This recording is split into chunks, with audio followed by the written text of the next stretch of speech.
अस्सलामुअलैकुम, कैसे हैं आप सब लोग। उम्मीद करता हूं आप बिल्कुल खैरियत से होंगे। आज मैं आपको एक ऐसी वादी में लेकर जाने वाला हूं जहां के लोग दुनिया भर से मुख्तलिफ हैं और इन जैसा इस दुनिया में और कहीं नहीं। यहां के लोग किसी के मर जाने पर जश्न मनाते हैं। जब इनसे कोई गुनाह सरजद हो जाए तो पहाड़ की चोटी पर जाकर अपने खुदा के सामने किसी जानवर की कुर्बानी पेश करते हैं। ये अपने मुर्दों को दफन नहीं करते बल्कि यूं ही कब्रिस्तान में जाकर छोड़ आते हैं। और यहाँ की औरतें अपने मखसूस अय्याम में घरों से दूर चली जाती हैं।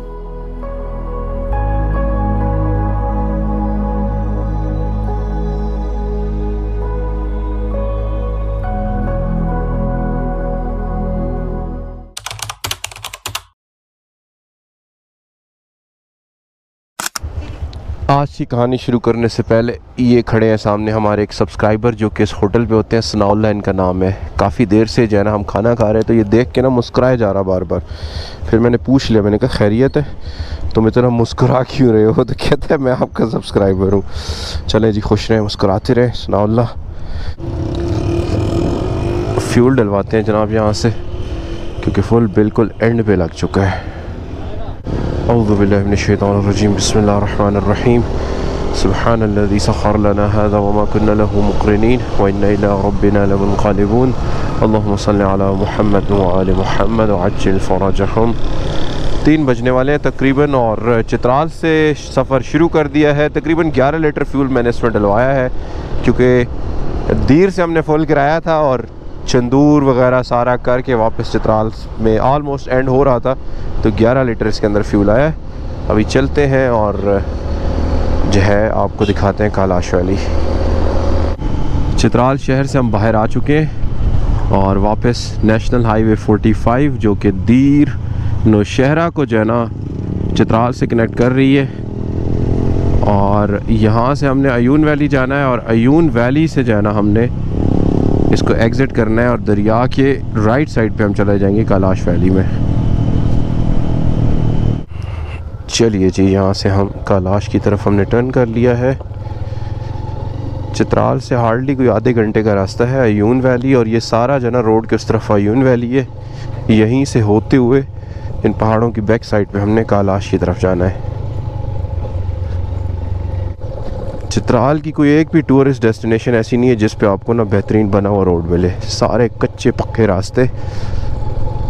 अब ये बहुत एक ना फेमस टूरिस्ट डेस्टिनेशन है इंटरनेशनल टूरिज़म के लिए भी। और ये देखें यहाँ पे जो राइट साइड पे पुल है ये पुराना पुल है अयून का और ये अयून का नया आरसीसी ब्रिज है। सस्पेंशन ब्रिज की वैसे हालत तो भी सही लग रही है, खुला हुआ भी है, उसको बंद नहीं किया। मेरे ख्याल में बाइक वगैरह या पैदल के लिए लोग गुज़रते हैं। और इस चेक पॉइंट पे मेरे ख्याल में एंट्री होगी। अस्सलाम वालेकुम, कैसे हैं? 5600 फुट की बुलंदी है ये अयून वैली और अयून से ही हम सीधा सीधा जो है ना ऊपर चढ़ रहे हैं। तो देखते हैं बम्बूरी जो है ना वो कितना दूर है और कितनी उसकी एलिवेशन है। अभी हम फ़िलहाल अयून वैली के अंदर हैं। दरिया के साथ साथ जितना भी एरिया ये अयून वैली है। वो स्टार्टिंग में तो ऐसे लग रहा है जैसे गलियों में हम चल रहे हैं। रोड तो नहीं है, ये गलियां ही हैं बाज़ार के बीच में।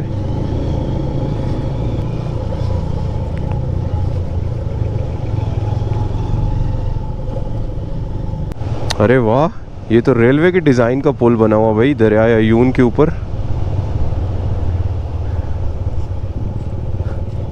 अच्छा, ये अब जो है ना थोड़ा बड़ा बाज़ार है। ये देखें ना, काफ़ी पुरानी दुकानें हैं यहाँ पे। अच्छा जी, यहाँ से इस मोड़ पे जो है ना तकरीबन मेन रोड से कोई 8 किलोमीटर चलने के बाद हम यहाँ पे पहुँचे। बम्बूरियत यहाँ से 15 किलोमीटर है, रंबूर 11 किलोमीटर है और बरीर जो है वो सीधा जा रहा है। बरीर हम वापसी पे जाएं क्योंकि फिर बरीर से फिर आगे हम दरोश की तरफ निकल जाएंगे, पीछे नहीं आना पड़ेगा। तो इसलिए अभी यहाँ से जो है हम जाते हैं रंबूर और बम्बूरियत, जो कि 3 वैलीज़ हैं कैलाश की।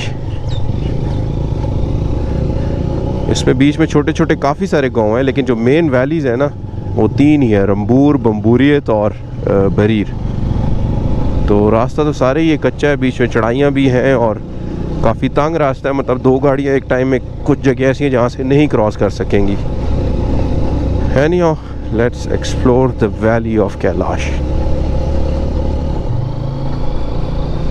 बाइक की चेन मुझे लगता है बहुत ज़्यादा ढीली हो चुकी है, मुझे आवाज़ अभी दे रही है। और अब कोई शॉप नज़र आती है तो इसको मैं कुछ थोड़ा सा एडजस्ट करवाता हूँ। बहुत ज़्यादा ऊपर आ गए हम हाइट पे, और अच्छी खासी ये चढ़ाइयाँ हैं। और यहाँ से नीचे देखें ये अयून वैली का खूबसूरत सा नज़ारा। पहाड़ के हम इस तरफ आ गए हैं क्योंकि ये जो वैली आपको मेन नेशनल हाईवे 45 से जो पहाड़ नज़र आते हैं ना लेफ़्ट साइड पे, यून की बैक पे, उन पहाड़ों की बैक साइड पे ये वैलीज़ हैं। तो अभी हम जो है उन पहाड़ों को क्रॉस करके, अयून वैली पीछे रह गई है, तो अब हम ऑफिशियली आप कह सकते हैं कि कैलाश के एरिया में हम इंटर हो चुके हैं। खुश आमदीद बम्बूरीद। और साथ ही अलर्ट लगा हुआ है, सैलाबी रेले का ख़तरा है। ये पहाड़ जो है ना बड़े ख़तरनाक किस्म के इस तरफ से, ये मेरे ख़्याल में इसमें जो है ना बारिश में सही पानी आता होगा। यस, इसके पत्थरों के ना, वो बता रहा है किस तरह ये पत्थरों को तोड़ता हुआ साथ ला रहा है ना, तो इट मीन्स कि इसमें बारिश में भाई बहुत हैवी किस्म का पानी आता होगा। अच्छा, अभी तक इसका रास्ता जो है ना मज़े का है, मतलब ऑफ रोड है, सही ऑफ रोड है, इसको सही मतलब जीप ट्रैक कहते हैं ना, ये जीप ट्रैक में ही आता है। लेकिन यह है कि सुकून से हम जा रहे हैं, एंजॉय करते हुए, तो मज़ा आ रहा है आहिस्ता आहिस्ता ना, क्योंकि स्पीड वाला ये रोड नहीं है, स्पीड फिर थकाने वाला हिसाब है। और ये हमारे साथ आ रहा है दरियाए कैलाश, दरियाए अयून भी उस एंड पे कहा जाता है इसको, और दरियाए कैलाश क्योंकि कैलाश के पहाड़ों से निकल के आ रहा है, तो ये दरियाए कैलाश है जो कि सीधा नीचे दरियाए चित्राल में मर्ज हो रहा है।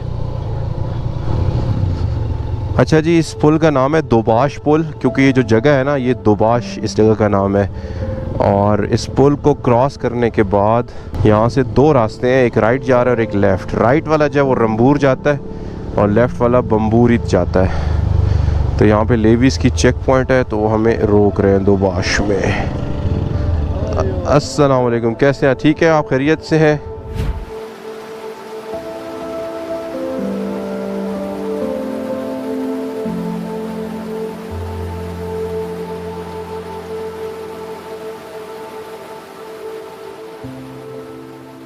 दोबाश पुल से 2 रास्ते निकलते हैं, राइट वाला रंबूर वैली की तरफ, जबकि लेफ्ट वाला रास्ता बम्बूरित की तरफ जाता है।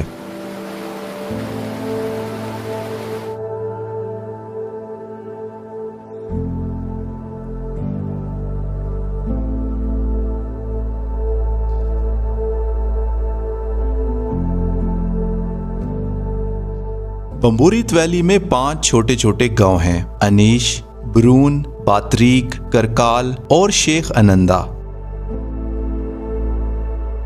शेख अनंदा आखिरी गांव है जहां से आगे अफगानिस्तान का सूबा नूरिस्तान शुरू हो जाता है, जिसे किसी जमाने में काफिरिस्तान कहा जाता था, क्योंकि नूरिस्तानी लोगों का मजहब हिंदुओं से मिलता जुलता था।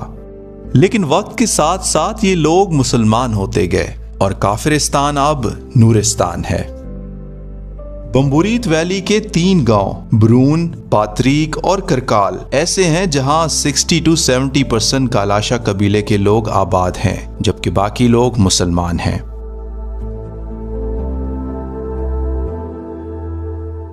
दोबाश पुल से करकाल गांव तक तकरीबन 10 किलोमीटर का रास्ता है, जिसे हमने 40 मिनट में तय किया और हम पहुंच गए करकाल गांव में, जो कि बम्बूरित का सबसे बड़ा विलेज है। काफ़ी सफ़र करने के बाद हम इस वक्त जो है ना कैलाश कबीले के आखिरी गांव, जिसको करकाल कहते हैं, उसमें मौजूद हैं। बाइक हमने पार्क की हैं।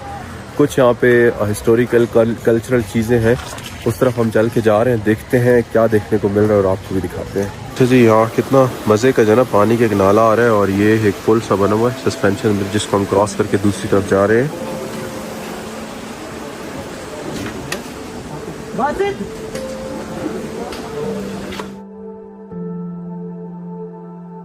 इस पुल को क्रॉस करके हम पहुंच गए कैलाश वैली के सबसे बड़े कब्रिस्तान में।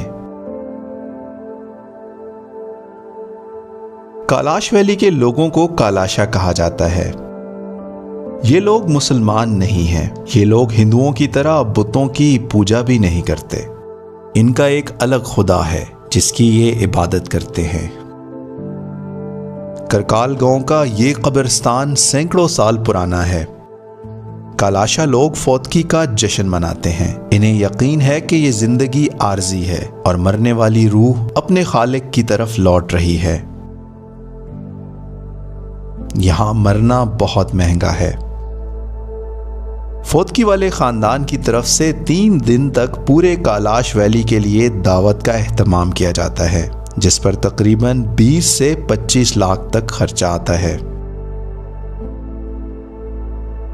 पुराने जमाने में मरने वाले को लकड़ी से बने एक ताबूत में रखकर कब्रिस्तान में छोड़ आया करते थे, लेकिन वक्त के साथ साथ ये रिवायत खत्म हो गई और अब ये लोग मुर्दों को दफन करते हैं।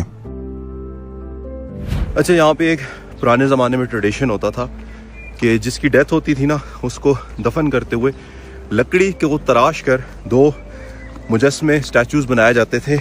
एक को उस गांव की एंट्रेंस पे लगाया जाता था और एक को जहाँ उसकी कब्र होती थी उसके साथ लगाते थे। तो अभी यहाँ पे एक मौजूद है, वो आपको दिखाता हूँ।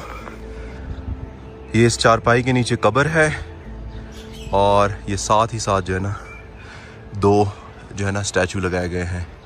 और इस तरफ आप देखें तो ये जो रेड झंडे लगे हुए हैं, इनके साथ जो कब्र है, इसका मतलब है कि ये बिल्कुल ताज़ा कब्र है। और जो चारपाई मरने वाला यूज़ करता था, उसी चारपाई को उल्टा करके कब्र के ऊपर रख दिया जाता है, क्योंकि ये हमारी तरह प्रॉपर एक कब्र को नहीं बनाते। ये बिल्कुल मिट्टी में दफन करके ऊपर से उसको प्लेन करके चारपाई को उल्टा करके रख देते हैं। स्टोरी में आगे बढ़ने से पहले आपको बताता चलूं कि कैलाश की इन तीनों वादियों के हर छोटे बड़े गांव में आपको देखने के लिए 6 चीजें मिलेंगी।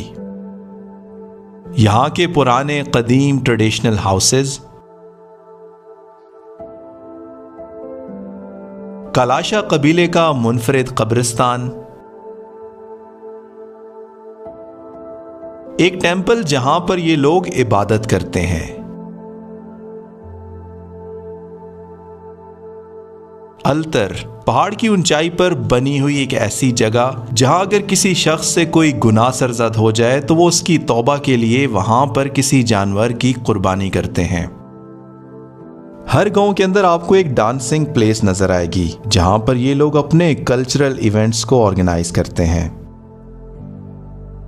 और यहाँ की सबसे मुनफरिद जगह बिशाली या बिशालिनी, जो कि एक मैटरनिटी होम है, जहां औरतें अपने मखसूस अयाम और बच्चे की पैदाइश के बाद कुछ दिन गुजारती हैं। और इनके अकीदे के मुताबिक ये एक ऐसी जगह है जहां पर किसी भी मर्द का दाखिला सख्ती से मना है और ना ही आप इसके दरो दीवार को हाथ लगा सकते हैं। और इसके बनाने का मकसद बड़ा दिलचस्प है। इनका मानना यह है कि औरत क्योंकि 4 दीवारी के अंदर रहकर घर के काम करती है तो उसे अपने मखसूस अयाम के अंदर रेस्ट की ज़रूरत होती है। इसलिए इन ख़ास अयाम में हर औरत अपने घर को छोड़कर बिशालिनी में आकर रहना शुरू कर देती है ताकि यहाँ पर वो मुकम्मल तौर पर आराम कर सके। आइए अब आपको लेकर चलता हूँ बातरीक विलेज के डांसिंग फ्लोर की तरफ, जहाँ पर कैलाशा वैली के तमाम फेस्टिवल्स को ऑर्गेनाइज किया जाता है। ये है बातरीक गांव और इसके अंदर भी as it is traditional houses हैं और अल्तर है, टेंपल है, मैटरनिटी होम है, ग्रेवयार्ड है और डांसिंग प्लेस है। बातरीक गांव की जो मेन प्लेसेस हैं वो देखने के लिए आपको ये काफ़ी ज़्यादा सीढ़ियाँ चढ़कर ऊपर जाना पड़ेगा। इस पे लिखा हुआ है जी पालाओ जाओ गिरी डांसिंग प्लेस, और ये बड़ा प्यारा बना हुआ है। और जो चिलम जोशी का या चिलम जोश जो है इनका, उसका जो मेन इवेंट होता है ना, वो फेस्टिवल यो यहाँ पे होता है। थक गए सीढ़ियाँ चढ़ के यार।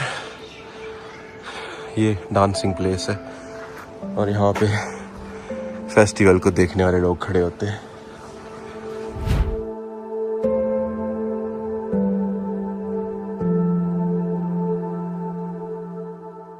ये रात हमने बातरीक विलेज के एक गेस्ट हाउस में गुजारी और जनाब कैलाश वैली में आपको घरों से ज्यादा होटल्स और गेस्ट हाउसेस देखने को मिलेंगे।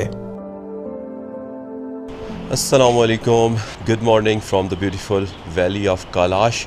इस वक्त हम बम्बुरीत में मौजूद हैं और बड़े ही खूबसूरत से एक जो है गेस्ट हाउस में हमने कल स्टे किया। जैसा कि आपने देखा हम कल बहुत लेट हो गए थे बम्बुरीत को कि डिफरेंट जो विलेजेस को एक्सप्लोर करते हुए, तो हमने एक गेस्ट हाउस में यहाँ पे स्टे किया। पीस होटल एंड रेस्टोरेंट इसका नाम है। बड़ा ही खूबसूरत किसी लोकेशन पे है और वुडन कॉटेजेस में हमने यहाँ पे स्टे किया। और रात का खाना भी बहुत मज़े का था, थके हुए बहुत थे, इसलिए जो है खाना खाते साथ ही हम सो गए और अभी दिन का आगाज़ कर रहे हैं। और अभी का प्लान यह है कि हम यहाँ से नीचे की तरफ जाएंगे। तो चलिए सामान बाइक्स पे लोड करते हैं और सफ़र को स्टार्ट करते हैं। 7477 फुट 8:38 और नाश्ता आ गया हमारा। 2 देसी अंडे हैं, 2 शेवर अंडे हैं और ये हम खाने लगे हैं नाश्ता। और बाइक्स हमारी रेडी हो चुकी हैं। जी गलमान भाई, जनाब खुशी एक्साइटमेंट हो रही है फिर घर जाने की? खुशी एक्साइटमेंट हो रही है घर जाने की, और इस चीज़ की एक्साइटमेंट भी है कि अपने पहले ही टूर में मैंने माशाल्लाह काफ़ी सारी चीज़ें जो है वो एक्सप्लोर कर ली। संदूर वैली, चित्राल डिस्ट्रिक्ट, जो शायद मैं वैसे कभी ना आ सकता अगर मैं गाड़ी पे आना होता है, कुछ करना होता है। क्या बात तो है, मेरे लिए बहुत अच्छा एक्सपीरियंस है टूर। चलें फिर गेयर अप होते हैं और निकलते हैं इंशाल्लाह। बतरीक गांव से अभी हम निकले हैं और हम जा रहे हैं कैलाश के म्यूज़ियम को एक्सप्लोर करने। कैसे हैं आप? नहीं आप रुके रहे उधर ही रुके रहे। कैसे हैं सर आप? ठीक हैं, खैरियत से? स्कूल है ये? अच्छा माशाल्लाह, गुड। बच्चे पढ़ रहे हैं? हाँ, कौन सी क्लास है ये? मिक्स क्लास है। अच्छा मिक्स क्लास पढ़ा रहे हैं आप? केजी से लेकर 5। केजी से 5। क्या नाम है आपका? मेरा नाम शेर आलम खान है। शेर आलम खान। चले, nice meeting you sir, thank you. Hello बच्चों।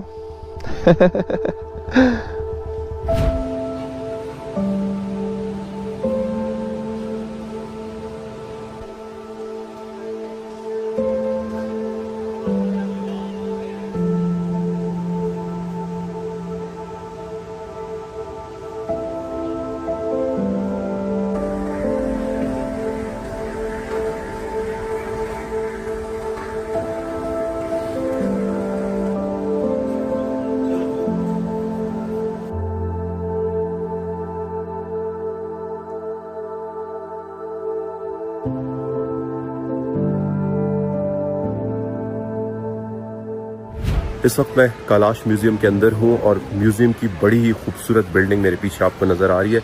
इस बिल्डिंग के अंदर 4 मेन चीज़ें हैं।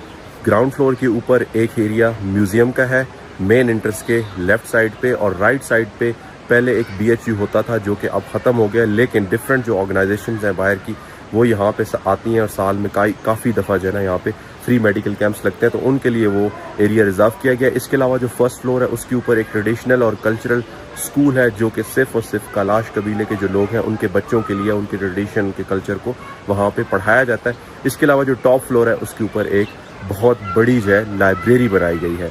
लेकिन जैसा कि आप जानते हैं म्यूज़ियम्स या इन एरियाज़ के अंदर वीडियोग्राफी वगैरह अलाउड नहीं होती, तो मैं फिर भी कोशिश करूँगा जितना मैक्सिमम दिखा सका आप लोगों को अंदर चलता हूँ और दिखाता हूँ। म्यूज़ियम के लॉन के अंदर एक पंच चक्की जो है ना, जो पुराने ज़मानों में इस्तेमाल होती थी, जो अभी भी करंटली इस्तेमाल हो रही है। आप देख सकते हैं ऊपर एक बड़ा सा जो है ना एक स्लोप बनी है जिसके ऊपर से पानी आता था। नीचे एक बड़ा सा जो है ना दरख्त का तना काट के रखा गया है, इसकी एक स्लोप बनाई गई है और इस स्लोप से यहाँ से पानी अंदर जाता था, जो कि नीचे पंखा नज़र आ रहा है, इसको घुमाता था और ये चक्की चलती थी और इसके अंदर जो है ये गंदम, ज्वार, बाजरा, जो भी यहाँ की फसलें उनकी पिसाई करते थे। ये वो BHU का एरिया है जो फ़िलहाल बंद है नीचे, और इसमें जो सालाना मेडिकल कैंप्स लगते हैं वो इस एरिया के अंदर अरेंज किए जाते हैं।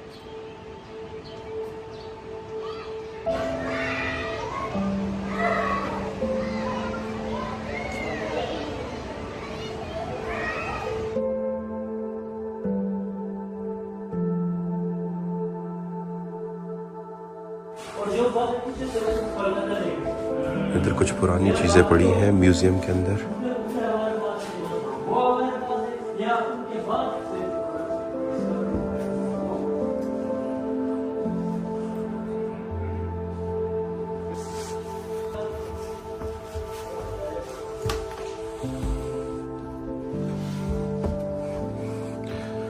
पुराने ज़माने का लालटेन रखा गया है यहाँ पे।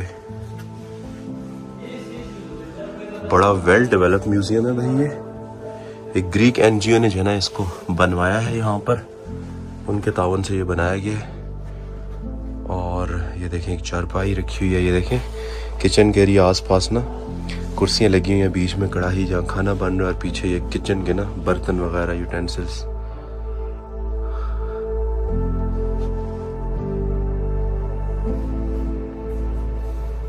कैलाश वैली के कल्चर, इनके रस्म व रिवाज, मजहबी रसूमात और इनकी रोज़मर्रा ज़िंदगी को एक्सप्लेन करना इतना आसान नहीं। लेकिन अगर आप इनके कल्चर को देखना चाहते हैं तो मैं आपको रेकमेंड करूंगा कि किसी फेस्टिवल के टाइम पर इस वैली को विजिट करें। साल भर में इनके 3 मेन फेस्टिवल्स होते हैं जिनके बारे में इंतहाई मुख्तसर सी मालूमात मुलाहिजा कीजिए। एक चीज़ मैं यहाँ पे क्लियर करता चलूँ कि कैलाश के अंदर सिर्फ कैलाशी नहीं है, बल्कि आप कह सकते हैं 60-40 की रेशियो है या 65-35 की रेशियो है। 65% जो है ये मुस्लिम पॉपुलेटेड एरिया है और इसमें सिर्फ और सिर्फ 35% जो है कैलाश कबीले के रिलीजन के लोग हैं। और तकरीबन इन तीनों वादियों को मिला के कैलाश की तकरीबन इनकी 9000 के लगभग आबादी है, जिसमें से सिर्फ और सिर्फ 3000 कैलाश कबीले के लोग हैं जो स्पेसिफिकली उस मज़हब को मानने वाले हैं और इनको एक इंडिजिनस कम्युनिटी कहा जाता है और ये पाकिस्तान के अंदर मिनॉरिटी में इनका शुमार होता है और वर्ल्ड वाइड भी ये सिर्फ और सिर्फ पाकिस्तान के अंदर ये लोग मौजूद हैं। कैलाश वैली के अंदर कैलाशी कबीले के, जिसको कैलाशा पीपल बोलते हैं, उनके 3 मेन फेस्टिवल होते हैं जो कि इनके मजहबी फेस्टिवल हैं। लेकिन क्योंकि अब एक टूरिज़म का एक हब बन गया चित्राल के अंदर, तो इन फेस्टिवल को अब एक as a tourism point of view से भी सेलिब्रेट किया जाता है। लोग आते हैं इन फेस्टिवल्स को देखने के लिए। लेकिन ये इनके मजहबी फेस्टिवल्स हैं। पहला इनका विंटर फेस्टिवल है जिसको छुमोस फेस्टिवल कहा जाता है। बेसिकली उस फेस्टिवल के अंदर ये पूरे साल के लिए अपने गॉड को, अल्लाह के को जो है ना एक तरह का जैसे शुक्र अदा करने का वो कहते हैं, उस तरह की इनकी रिचुअल्स है।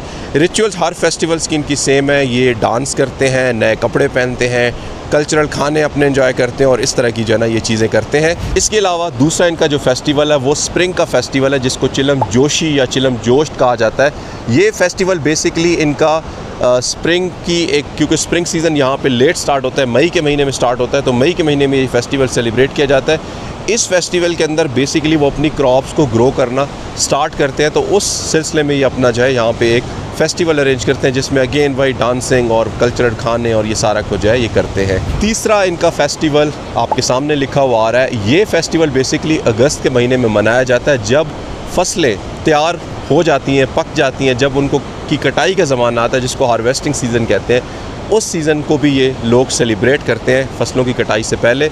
यहाँ पे गंदम भी उगाई जाती है, यहाँ पे जौ भी काश्त की जाती है और कुछ जैसे बरीर वैली है उसके अंदर जाए चावल भी लगाए जाते हैं। तो ये जो फेस्टिवल इनका होता है ये सिर्फ़ और सिर्फ अपनी जो हार्वेस्टिंग सीज़न है उसको ये लोग सेलिब्रेट करते हैं। ये तीनों वैलीज़ बरीर, रंबूर और बम्बूरीत ये एक दूसरे से काफ़ी अलग अलग जगहों पे वाक़ है। तो अब इसमें ये जो फेस्टिवल है ये इकट्ठे मनाए जाते हैं। 3 दिन का अगर 4 दिन का फेस्टिवल होता है तो उसमें पहले 2 दिन बम्बूरीत क्योंकि मेन एरिया उसके अंदर सेलिब्रेट किया जाता है, फिर दूसरे और तीसरे दिन को अगेन मतलब जो रंबूर का इलाका है उसमें सेलिब्रेट किया जाता है और फिर जो क्लोजिंग इसका होता है वो बरीर वैली के अंदर ये लोग सेलिब्रेट करते हैं।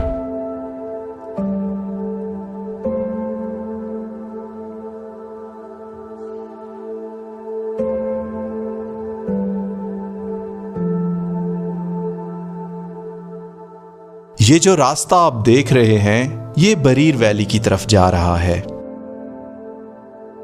बम्बूरीत वैली तो आपने देख ली, लेकिन रंबूर और बरीर को एक्सप्लोर करने के लिए मैं इनके विंटर फेस्टिवल में दोबारा आऊंगा ताकि इनके रस्म व रिवाज को करीब से देख सकूं। अल्लाह हाफिज।